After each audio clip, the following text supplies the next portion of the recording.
जो चीज होती है हर चीज की परिभाषा है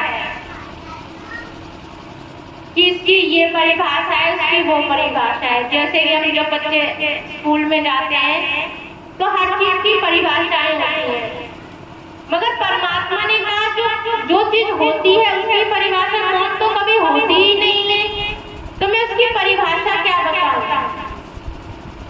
तुम बचपन से जवान हुए, जवान से तुम बूढ़े हुए और बूढ़े के बाद तुम्हारी मौत हो गई। अब तुम सूक्ष्म शरीर रूप में तुम एक बीज बन गए।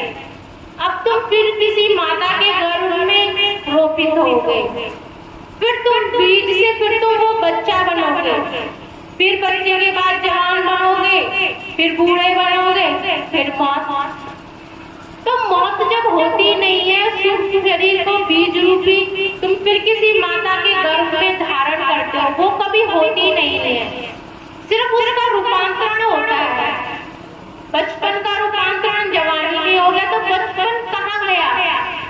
तुम बचपन से बड़े हो गए तो केवल फोटो ही तो देख सकते हो कि हम बच्चे ऐसे थे, मगर वो बच्चा कहाँ गया। आज बच्चा गोदी में खेल रहा है, कल बच्चा स्कूल में बैग टांग के जाएगा, फिर वो ऑफिस में जाएगा, फिर वो लाठी लेके बैठा होगा। तो वो बच्चा कहाँ गया, वो जवानी कहाँ गई, अब वो बुढ़ापा आ गया, अब वो मौत कहाँ गई। अब वो फिर बीज के रूप में फिर वो रूपांतरण होता है। तो मौत कभी होती नहीं है, हर चीज का रूपांतरण हो रहा है। तो परिभाषा में उस चीज की बताओ जो होती है, मौत नहीं होती कभी। तो क्या व्यक्ति ने कहा परमात्मा इस बीच में कुछ हो नहीं सकता, कि होने को तो बहुत कुछ हो सकता है, मगर व्यक्ति करे तो सही, समझे तो सही, लास्ट समय पर रोता है और मुझे पुकारता है। महीने भर व्यक्ति कुछ कमाता नहीं है, जब बीवी बच्चों की जरूरत हो तो वो फिर किससे पूर्ति करेगा। जब महीने भर कमाया नहीं तो फिर उससे पूर्ति किससे करेगा। जब कमाना जरूरी है जभी तो अपने बीवी बच्चों की पूर्ति कर सकेगा।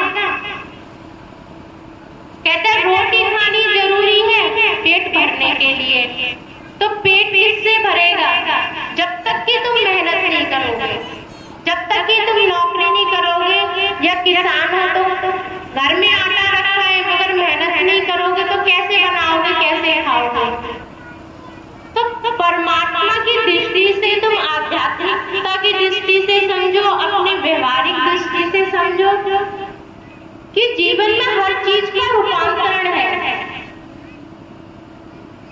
हर चीज का रूपांतरण है। कहीं जीवन कहीं कुछ नहीं गया, सिर्फ उसका रूपांतरण हुआ। मौत का भी रूपांतरण हो गया नए बीज से। यदि हमें परमात्मा को पाना है तो हमें बचपन से ही, कहते हैं बच्चा जब गर्भ में होता है, माता के गर्भ में होता है, तो उसे सब कुछ ध्यान होता है कि मुझे बाहर जाकर के मुझे क्या करना है। मगर जैसे ही वो जन्म लेता है वो सब कुछ भूल जाता है। परमात्मा कहते हैं कि हमारी आत्मा परमात्मा से जुदा हुए उसे बहुत साल हुए। हम किसी से भी आज हम बचपन में मिले हैं और यदि उससे हम बुढ़ापे में मिले तो हमें तो वो स्मृति भी नहीं रहेगी, वो याद ही नहीं रहेगा कि ये जब हम बहुत छोटे थे तो ये हमारा बचपन का दोस्त है। शक्ल सूरत जब हमारी बदल गई तो उसकी भी बदल गई होगी, तो हम भूल जाएंगे। इसीलिए हम सभी प्राणी, हम सभी आत्माएं परमात्मा से जुदा हुए हमें करोड़ों साल हो गए हैं। कभी किसी योनि में, कभी पुरुष में, कभी स्त्री में, बुरे कर्मों से 84 लाख जिया जीवन में हमारी आत्मा भटक रही है। हमें मनुष्य जन्म मिला है, उसके बाद हमारी आत्मा को परमात्मा से जुदा हुए करोड़ों साल हो गए हैं, तो हम भूल चुके हैं। हमें तो सिर्फ ये जीवन है यही वास्तविक लगता है। जीवन में आओ, खाओ, कमाओ, जो भी कुछ है कर्म करो, फिर दोबारा से जीवन। कहते हैं ये संसार है, ये क्या है, ये एक पिंजरा है। कहते हैं अच्छे कर्म करोगे अच्छा कर्म, सभी जानते हैं। मेरे बताने से पहले आप जानते हो कि अच्छा कर्म करेंगे तो अच्छा फल मिलेगा, बुरे कर्म करेंगे तो बुरा फल मिलेगा, फल जरूर मिलेगा।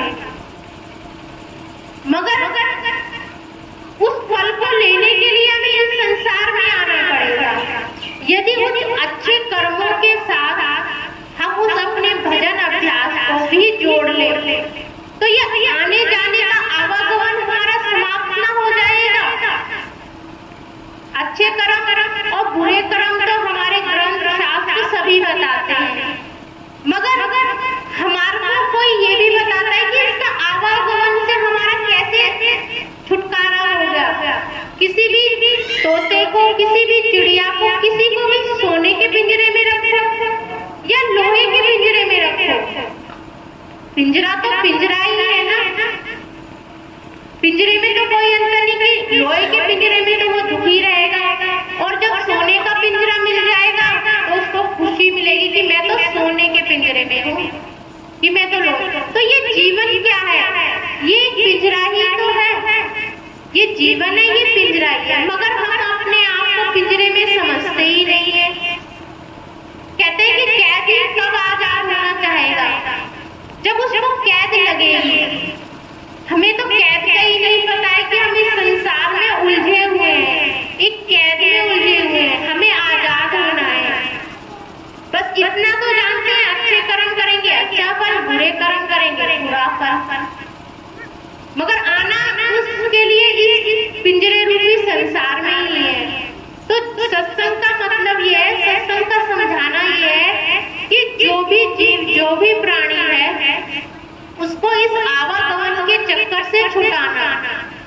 ये अच्छे कर्मों के साथ जब हम परमात्मा का भजन अभ्यास करेंगे, जब हम परमात्मा को देखेंगे, तभी तो उससे हमारा मिलाप होगा। जब हम कभी उसे देखेंगे ही नहीं तो उससे मिलना कैसा? कहते हैं वो शादी क्या जिसमें दूल्हा ही ना हो। कहते हैं एक बार को बराती ना हो, खाना ना हो, बराती ना हो, खाना ना हो, शहनाई ना हो। मगर जब शादी के अंदर दूल्हा ही नहीं होगा तो शादी किससे होगी? तो दूल्हे का होना जरूरी है और दुल्हन का होना जरूरी है। इसी तरह से परमात्मा को पाने के लिए हमें तो परमात्मा ने इंसानी रूप दे दिया, हमारे ऊपर कृपा करती, हमारे ऊपर असीम की कृपा है। कहते हैं नर नारायणी देव। क्यों कहा गया है मनुष्य चोले को नर नारायणी देव? ये हमें मनुष्य चोला किस लिए मिला है? ये नर नारायणी देह किस लिए मिली है? उस परमात्मा को पाने के लिए। अब परमात्मा ने हमें वो मौका तो दे दिया, इंसान तो हमें बना दिया, मगर उसकी समझ तो लेंगे हमें इंसान किस लिए बना है। सभी जीवन के सभी कार्यों को करो, किसी कार्य के लिए परमात्मा मना नहीं करता है। अपने जीवन के सभी कार्यों को करो, मगर उस परमात्मा के भजन अभ्यास को भी करो जिससे कि परमात्मा का तुम्हें ध्यान हो सके, परमात्मा का ज्ञान हो सके, इस आवागमन के चक्र से हम छूट सके, परमात्मा को हम जान सके, परमात्मा को पहचान सके। जो परमात्मा ने ये सत्संग जो भी जारी कराया, हमारे धर्म ग्रंथ शास्त्र जो भी हमें देते बताते हैं, जो भी हम पढ़ते हैं सभी सही है, गलत कुछ नहीं है। मगर उसमें कभी किसी शास्त्र में आवागमन के बारे में बताया कि आवागमन कैसे हमारा खत्म होगा, आना और जाना। कहते हैं हम डेली ड्यूटी करने जाते हैं, फिर ड्यूटी से आते हैं, फिर सुबह हमें ड्यूटी जाना है। तो कहते हैं इंसान कहता है कि संडे का रेस्ट, संडे को हमें रेस्ट तो मिल जाता है। तो हम भी तो अपने जीवन में वो रेस्ट पाना चाहते हैं, वो आराम पाना चाहते हैं, मगर हम थकते ही नहीं है, क्योंकि हमें पता ही नहीं कि अभी अब तुम्हें भेजा जाए इस पेड़ को छू करके आओ, इस पेड़ को छू करके आओ, वापस आ जाओ।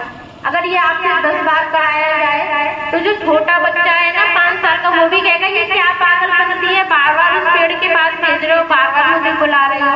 और हम कितने महापुरुष हैं, कालिदास से भी ज्यादा हम तो